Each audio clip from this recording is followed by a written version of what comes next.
Welcome to Kenpo University. My name's Al Babinick, and I'm your instructor. The rule of never strike the same zone twice. And this is a general rule because we do it, okay? This is one of those where you just kind of want to know what's going to happen, and then you can make a determination, do I follow this rule or do I not follow this rule? Never hit the same zone twice. Well, why not? Well, if you're following the rules, if you punch somebody right in the nose, his hands are going to hold where it hurts, okay? So if his hands come up, why would I try to slice his eye? It doesn't make sense to punch him in the nose and then try to slice his eye, or even punch him in the nose again, all right? Unless you want something to happen, and that's what we're going to talk about in a minute. So if you punch him in the nose and his hands come up, sure, go ahead.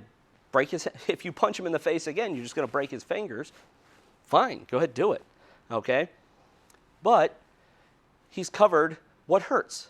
So if you punch him in the ribs once and he covers, don't punch him in the ribs again. Now you're just punching him in the arm, right?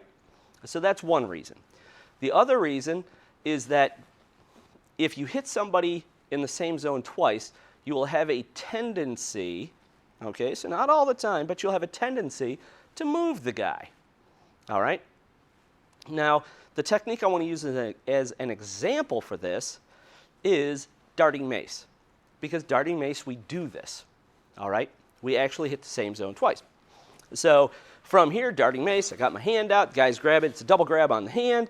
I'm going to step in, and I do my forearm down to the elbow, and I do my dart. Here's the mace, closed fist, right? Or a closed hand is a mace. Here's the darting mace that shoots right to the face right there. So I hit him in the face, I hit the arms down, and I punch him in the face again. All right? In this case, did you hear the important bit there? I hit the arms down. So when I did that, I can strike the same zone twice because I didn't let his hands come up. His hands were down here. You hit down to the pressure point, or you hit down to the elbow, and you punch him in the face.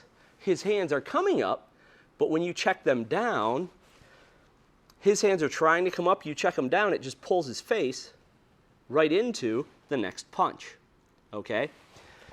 So in this case, with darting mace, because we check the arms down, we can hit the same zone twice. But we get the next reaction.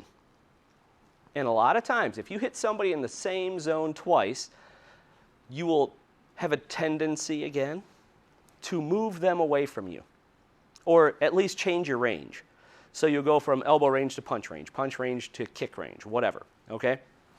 So, and that's why darting mace is what we call a chase technique. All right, I'm going to do it this way, actually. Darting mace is a chase technique.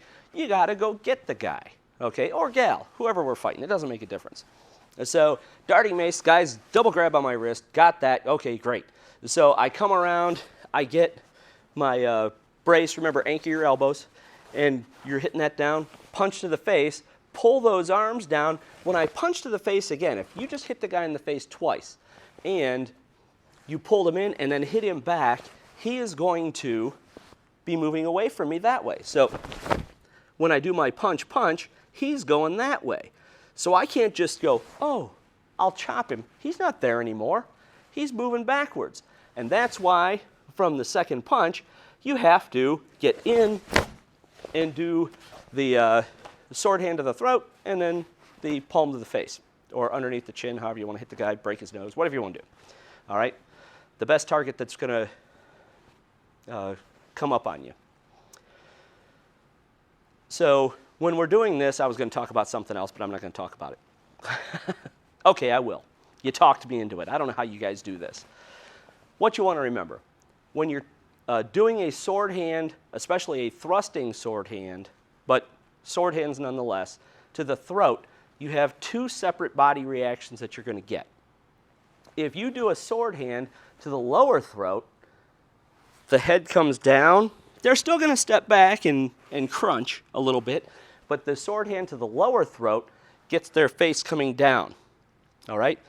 A sword hand to the upper throat is going to do, they're still going to step back, but they're not going to be crouched down. You're going to be exposing this as a target zone. Or if you hit low, you're getting this as your next target zone.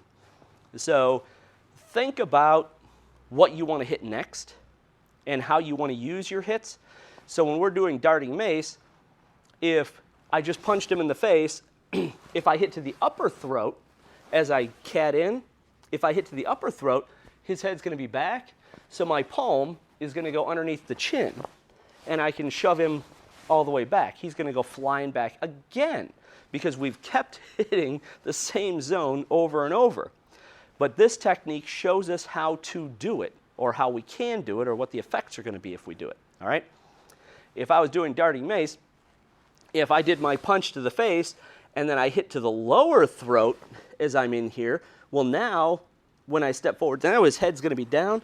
Now that palm's going to be more to the nose or eye socket, whatever you want to hit, okay? But it's going to be on the face because his head's down. So when you're doing any strike, really, but I'm talking about sword hands to the throat, you're going to get two different body reactions, and that's why sometimes I say you'll hit this target or you'll hit this target, because who knows, all right?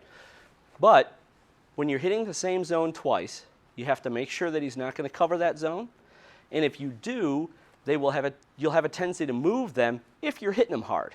If you're just going tap, tap, tap, no, they're not going to move. If you're hitting the guy, he's going to move. Darting Mace is a fantastic technique. To me, it's like free shots, you know?